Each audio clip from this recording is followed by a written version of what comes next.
Hi, my name's John. Welcome to another Sunday night nightcap. I believe this is number 38. It's amazing to think I've done 38 of these. It's nearly Christmas. It's quite incredible where the time's gone. Anyway, that's enough of the horror stories about Christmas. Tonight's nightcap, I've got some car boot sale items. I went to a car boot sale this afternoon, got one or two bits and pieces. I borrowed a mould off a friend and I cast some lathe hammers. I've got a little bit of video of the actual melting of the lathe and the casting process. I'll put that in. I made a temporary drive belt for that Manners vacuum pump I worked on a couple of weeks ago, and I've got that running with my Lister engine. It is working, but it's obviously it's not proper. It's not, you can't get the belt tight enough the way I've got it set up, but the pump is running and it is making vacuum. I put a couple of videos up last week doing some machining on a dummy lathe spindle for a Harrison lathe, some screw cutting. I put the highlights of that up because the screw cutting shots, the close-up shots are very good.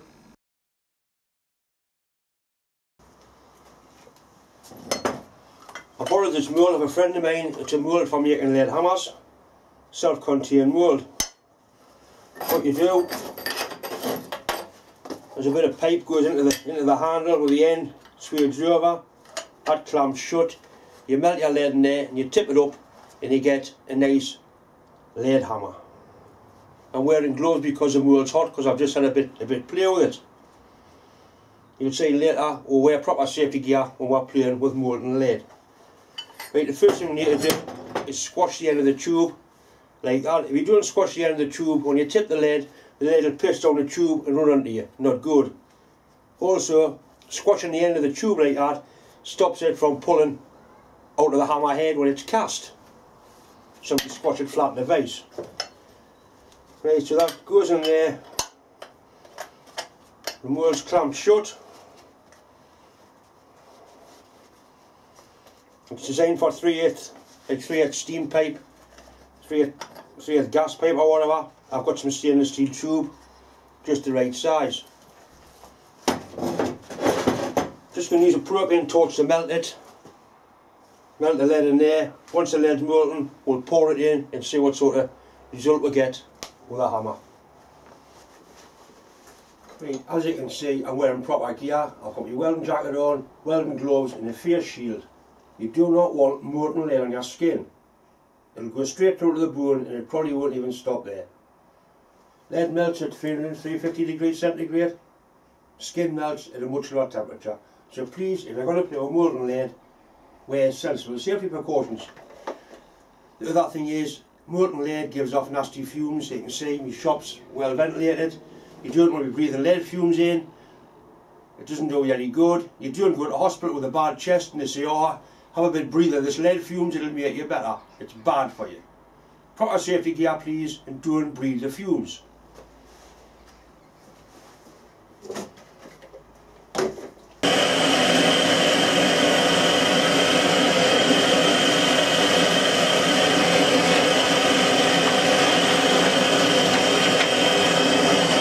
Just using scrap lead pipe.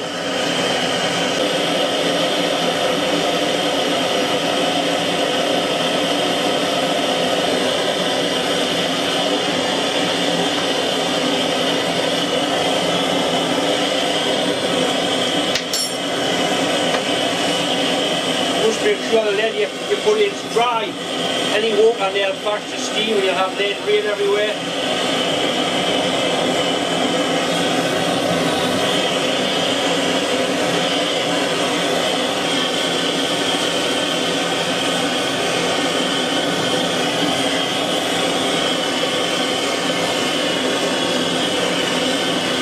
Obviously the world's getting preheated at the same time. Cross on the top of the lid.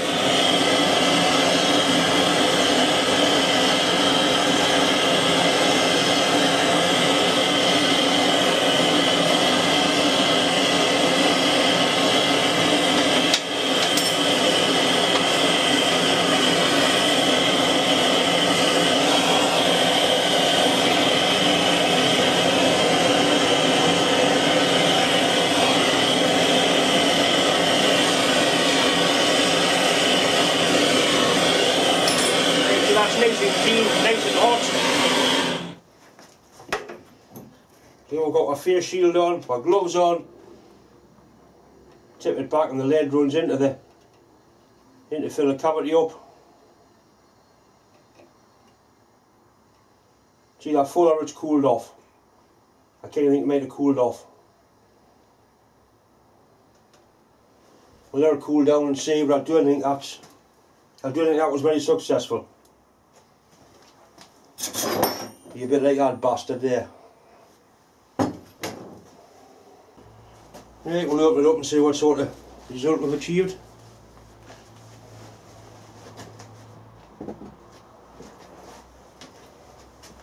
See, I don't think it'll be a full head.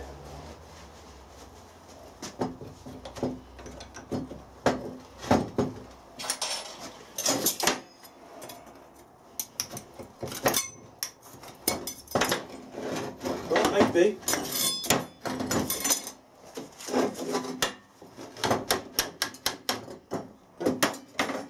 There you have it. One dead blow hammer. Total cost nothing. Bit of scrap lead, a little bit of propane. I'll do another one because I've got a half done one there. It's got a nice, good for knocking things square in the lathe or hitting things you don't want to damage.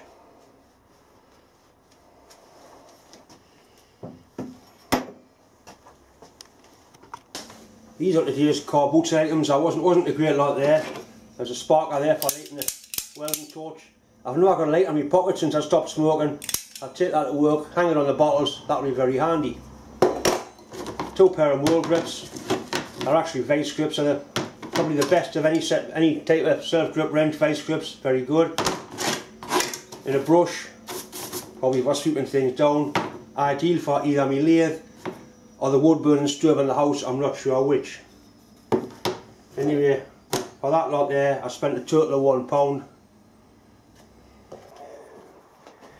Right, I've managed to jury rig up a belt between this engine and that man's vacuum pump.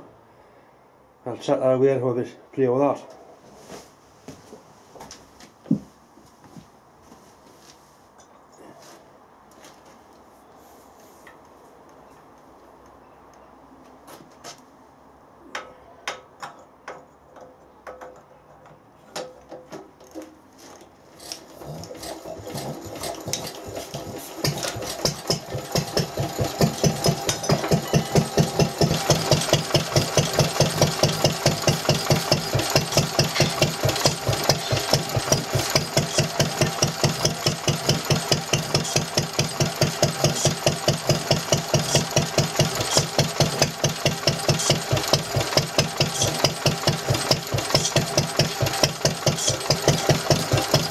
Trying to really get the belt tight enough, and you've got to stand making for the vacuum pump, but it is making vacuum. See, it's not ideal, but it is working.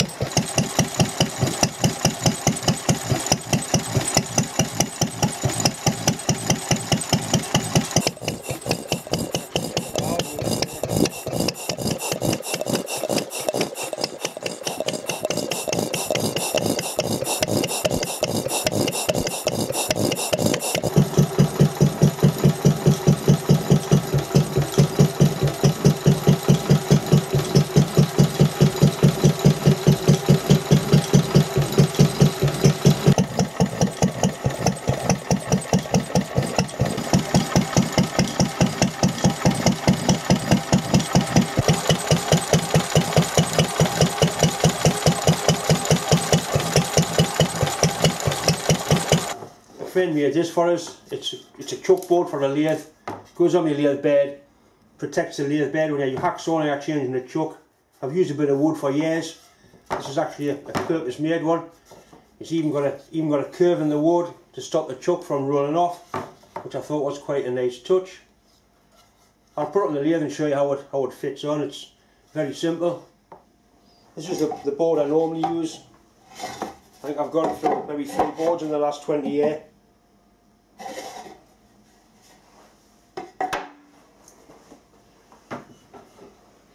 This is the new one. It hooks also at the back of the bed so it can't fall off. And it's curved so the chuck won't roll off. The chuck stops in the centre. These are interesting. That it's actually a ring off an old gas bottle. I've got 4 of them. I'm intending making some wheels to make some new carriages for my stationary engine and my pump machine and boss and weld 5 spokes in. I might do a video on that later on in the week after.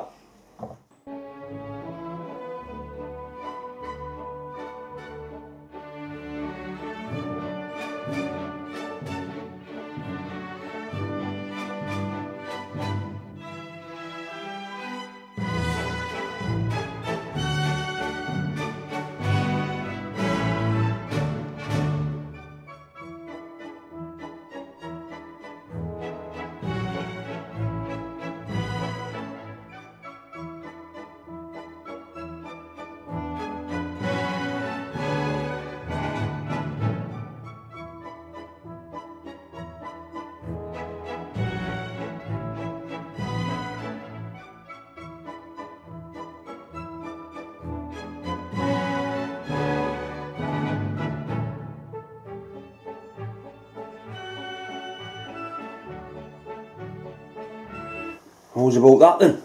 The polo shirt sales are still going steady. I'm still selling them. I think everybody now has got theirs out of the first batch. If anybody hasn't got theirs by now, let us know and I'll find out why. I've sold quite a few and I've only had one that hasn't turned up. I don't know where it's gone to. I just sent another one out. Anyway, thanks very much for watching, thanks for subscribing, and thanks very much for clicking the like button.